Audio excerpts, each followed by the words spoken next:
Manikandan sir, என்ன sir தை பிறந்தா வழி பிறக்கும்னு சொல்லுவாங்க. தை பிறந்துருச்சு, வழி பிறக்குமா தமிழ்நாட்டுக்கு?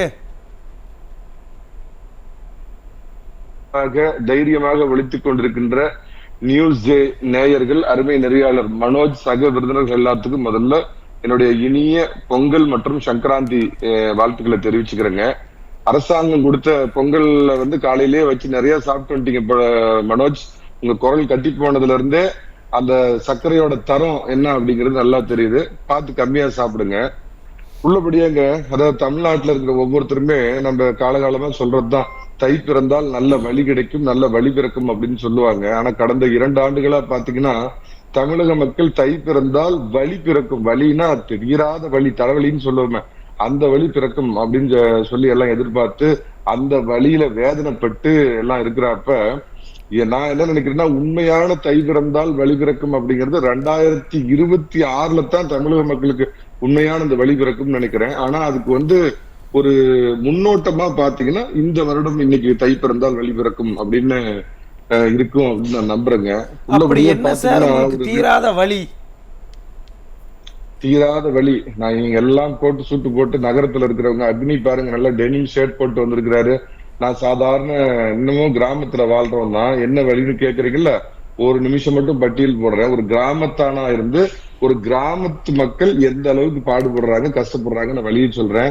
பஸ் கட்டண உயர்வு, பால் விலை உயர்வு, அதுல ஆவினோட அநியாயம், மின்கட்டண உயர்வு, சொத்து வரி உயர்வு, வீட்டு வரி உயர்வு, பத்திரப்பதிவு உயர்வு, இதெல்லாம் ஒரு ஸ்பெஷலுங்க. அனைவருக்கும் நகைக்கடன் ரத்துன்னு சொல்லிட்டு அந்த நகைக்கடன் ரத்து இல்லைங்க.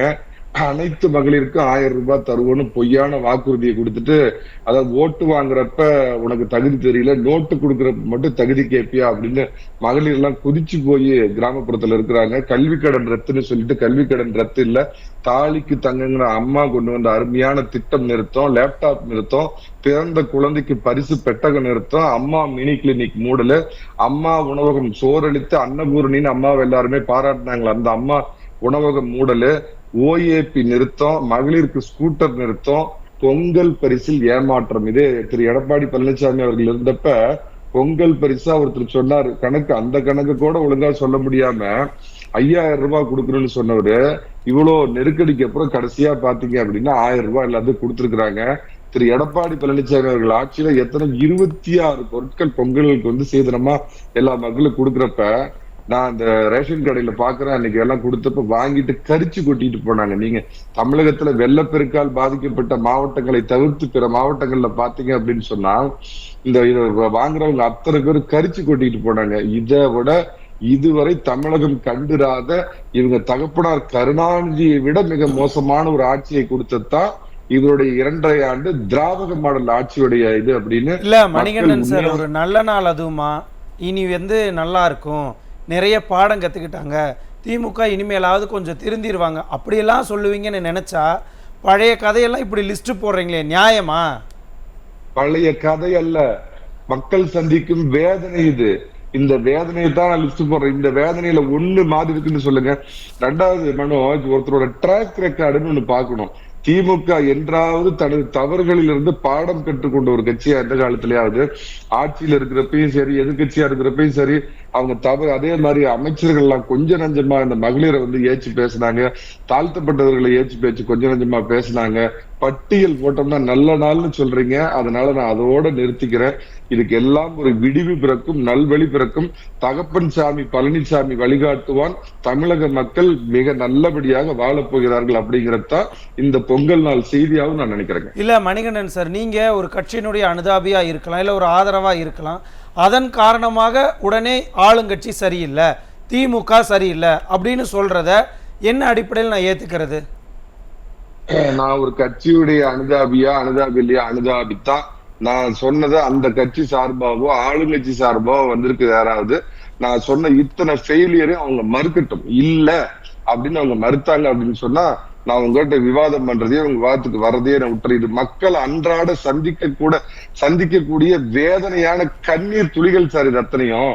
அந்த மாதிரி பிரச்சனையை மக்கள் நீங்க சந்திச்சுட்டு இருக்கிறப்ப பாத்தீங்க அப்படின்னு சொன்னா, கேல் விளையாட்டுக்கு நான் போறேன், இங்க கம்பு சுத்துவாங்க, பாஜகவுக்கு எதிராகவும் மத்திய அரசுக்கு எதிராகவும் இங்க கம்பு சுத்திட்டு டெல்லியில போய் வெள்ளை கொடி காட்டி வெண்கொடி அரசே காப்பாத்து வேந்து அப்படின்னு போய் அங்க நிப்பாங்க. அதே மாதிரி இவங்க அப்பாவுக்கு யாராவது கேட்டாங்களா 80 கோடி ரூபாயில பேனா செலவைக்கணும்னு சொல்லி யாராவது கேட்டாங்களா? நீங்க ஆரம்பத்திலேயே இப்ப போட்டீங்களா? அதாவது இந்த இதை சொன்னா இது கூட நீங்க மறுப்பு சொல்லுவீங்க. இது ஒரு பழமொழி தான். சாத்தான்கள் ஆட்சி செய்தால் பிணம் தின்னும் சாத்திரங்கள்னு சொல்லுவாங்க. அந்த மாதிரி தமிழகம் இதுவரை கண்டிராத ஒரு மிக மோசமான ஆட்சி. தமிழக மக்கள் 2024 தேர்தல்ல பாத்தீங்க அப்படின்னா தக்க பாடம் புகட்டி இவங்களை தொடர்ச்சி எறிய போறாங்க. 2026ல மீண்டு இந்த இருண்டு கிடக்கின்ற தமிழகத்தை மீட்டெடுக்கும் எடப்பாடி பழனிசாமிக்கு சிகப்பு தோரணம் காட்டுறதுக்கு மன்னிக்கணும் பச்சை தோரணம் கட்டி சிகப்பு கார்பெட் போட்டு அவரை வரவேற்கிறதுக்கு பொத்தான 2024 அழுத்த போறாங்க. வரேன் சார், நான் திரும்ப வரேன் உங்ககிட்ட. சேலம் மணிகண்டன் சார், ரொம்ப சுருக்கமா ஒரே வரியில தை பிறந்துருச்சு, தமிழகத்துக்கு விடுதலை, மக்களுக்கு விடுதலையா இல்ல அவங்க கூட்டணி கட்சிகள்லாம் விடுதலை எதிர்நோக்கி காத்துக்கிட்டு இருக்காங்களா? தயவு செஞ்சு ஒரு நிமிஷம் கூடுதலா கொடுங்க. கனகராஜ் பேசுறதுக்கு நான் சில விஷயங்களை மட்டும் கேட்டுறேன். 11 மருத்துவக் கல்லூரி, 7.5% உள் ஒதுக்கீடு, பாதுகாக்கப்பட்ட வேளாண் மண்டலம், குடிமராமத்து பணி, அத்திக்கடவு அவிநாசி திட்டம் நிறைவேற்றல், சோதனையான கொரோனா காலத்தில் மக்களை காப்பாற்றியது, தரமான பொங்கல் பரிசு, அம்மா கிளினிக் திறப்பு, எய்ம்ஸ் மருத்துவமனை வருவதற்கு காரணமா இருந்தது, வெள்ளம் புயல் வந்தப்ப பிளக்கானம் படாம ஒப்பாரி வைப்பாம மக்களை காப்பாத்தினது. இத்தனைக்கும் அந்த மனிதர் இருந்தது 1600 நாள் ஆட்சியில 16,000 போராட்டம் நடந்தது தமிழ்நாட்டுல. இத்தனையும் மீறி சாதாரண சிலுவம்பாளையத்துல ஏழை விவசாயம் வந்த எடப்பாடி பழனிசாமி பண்ணினது அரசாங்கமா இல்ல திராவிட மாடல் அரசாங்கமான்னு அவர் கேட்டு சொல்லுங்க. இந்த தைத்திருநாளில் தமிழகம் முழுக்க ஒழிக்கின்ற குரல் வேண்டும் சாமி, மீண்டும் சாமி, எல்லை சாமி, எங்களை காக்க வரும் எடப்பாடி பழனிசாமி. நன்றி சார், நன்றி. இது போன்ற முக்கிய வீடியோக்களை உடனுக்குடன் தெரிந்து கொள்ள நியூஸ் ஜே யூடியூப் சேனலை சப்ஸ்கிரைப் செய்யுங்கள்.